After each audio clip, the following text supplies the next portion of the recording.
I could write 1 book, maybe I could write 2 books, then 3 books, then 4 books. Listen to me, there ain't nothing you can't do. When you handle your business, money will come and chase you. But you gotta be the best person you can be so that you can even be trusted with money and wealth. I get the pruners, I promise you, I go home, I prune all them suckers. I'm looking at them like they're the enemy. Take that. Water it within 2 months, bloom and something. That's like my little bloom thing, like bloom. You know what I'm saying? I'm saying like blah blah. Cause my wife was like, oh, you got me some janky roses. I'm like, no, boo, like, just give me some time. What am I saying? What's stopping you? I just want you to grow. One of my homeboys is like, yo, Jay, when you speak, you gotta tone it down some, because you're so passionate and you want everybody to be successful. I'm like, bro, why not? Everybody can live a great life. Everybody can grow. Everybody can be prosperous. But you gotta remove some stuff.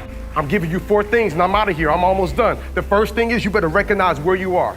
You need to recognize, okay, this is where I am. I'm not happy with it. Secondly, you gotta be willing to do some stuff to change that situation. It's gonna be humbling. It's not gonna be easy. It's gonna be frustrating. You know what I'm saying? But you gotta be willing to do it. Thirdly, you gotta believe.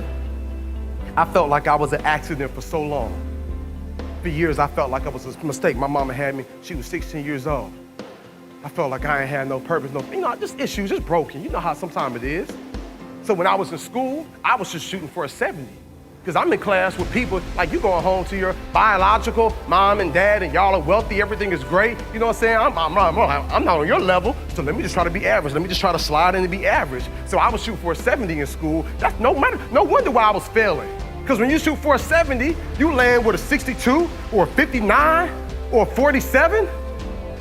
So the third thing you gotta know is you gotta know that you're worth it. You gotta believe in yourself. You gotta believe that you can change. You gotta believe that you can be transformed. You gotta believe that you can be delivered. You gotta believe that you deserve it. I be speaking at group homes. I speak at detention centers. I'm in the local jail in Atlanta with a group of 17-year-olds every single week in Atlanta. You know what I'm saying? Like I be feeding the homeless. Like look up the Grace Tour when you go online. I'm not on that, but I feel like I'm entitled to success. I feel like I'm entitled to be wealthy. What? I feel like I'm entitled to have a great marriage. What? I feel like I'm entitled to be a great father. What? I feel like I'm entitled to travel the world. I'm walking on planes now and I'm like, this ain't first class, this must be a mistake. Listen to me, I'll sit in the back.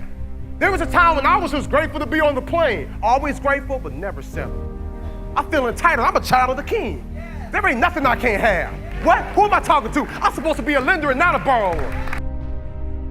I feel entitled to have the life I was created to have. I feel entitled to speak life to other people. And you are too. But you gotta believe. And for far too long, I thought I wasn't worth it. For far too long, I thought I wasn't good enough.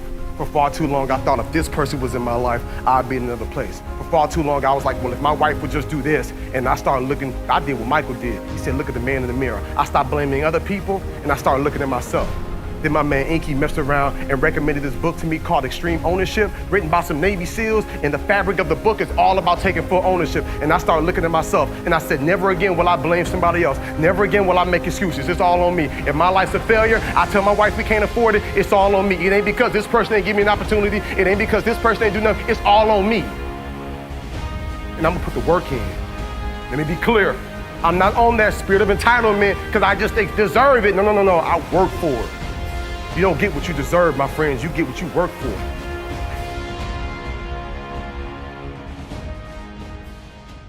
Hey, what's up? I hope you enjoyed today's video. And check this out. You gotta subscribe because I've got so many more videos in store for you. And when they come out, I want them to come directly to you. So click subscribe and let's keep building together.